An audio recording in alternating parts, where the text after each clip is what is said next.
ভারতের মাটিতে যখন ইংরেজ সাম্রাজ্য দানবের মতো হেঁটে বেড়াচ্ছিল, তখন কেউ কেউ এটা রাজনৈতিক আগ্রাসন দেখেছিল, কেউ বা অর্থনৈতিক লুণ্ঠন।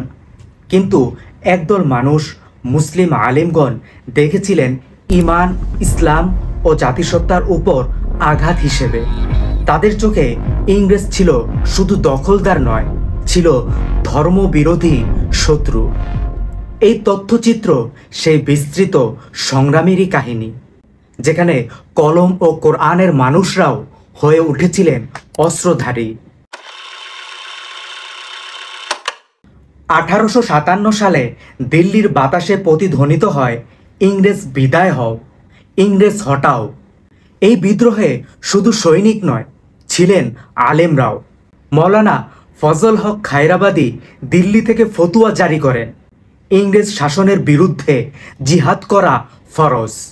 তিনি শুধু ফতুয়া দেননি, অস্ত্রও ধরেছিলেন। আরেক বিপ্লবী মৌলানা আহমদুল্লাহ শাহ হয়ে উঠেছিলেন বিদ্রোহীদের সেনাপতি। তাদের নেতৃত্বেই একে ধর্মীয় যুদ্ধের রূপ দেয় মুসলিমরা। 1857 পরবর্তী দমন নীতির পর মুসলমানদের জন্য তৈরি হয় গা ছমছমে নীরবতা। কিন্তু 1866 সালে দেওবন্দে প্রতিষ্ঠিত হয় একটি মাদ্রাসা, নাম দারুল উলুম। বাইরে থেকে এটি ছিল ইসলামী শিক্ষার কেন্দ্র, কিন্তু ভিতরে গড়ে উঠছিল এক ইংরেজ বিরোধী আদর্শিক প্রস্তুতি।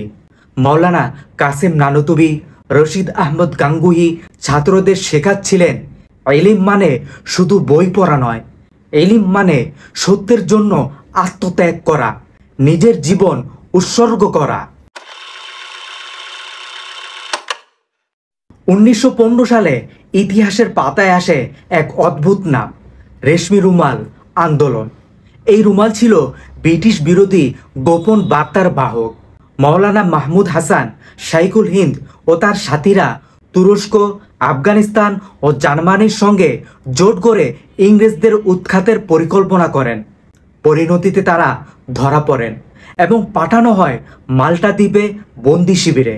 তবুও থামে না সংগ্রাম, আত্মত্যাগ।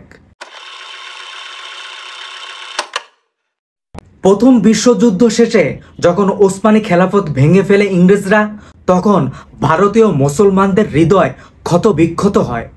খেলাফত আন্দোলনে মুসলিম আলিমগণ ইংরেজদের বিরুদ্ধে আবার জনতাকে জাগিয়ে তোলেন।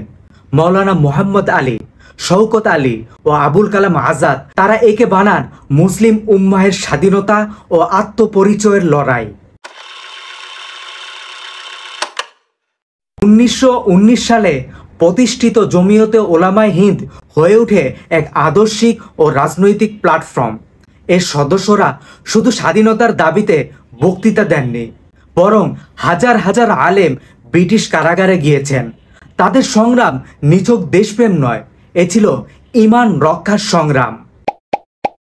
ইতিহাস শুধু গান্ধী, নেহরু আর নেতাজির নয়, ইতিহাসের পেছনে ছিল অজস্র নামহীন আলেম, যারা রক্ত দিয়ে লিখে গেছেন স্বাধীনতার নাম। তারা শিখিয়েছিলেন, ইলম যদি ন্যায় বিচারের পাশে না দাঁড়ায়, তবে তা জ্ঞান নয়, শুধুই তথ্য। তাদের স্মরণ করা মানেই ইতিহাসকে সম্মান করা।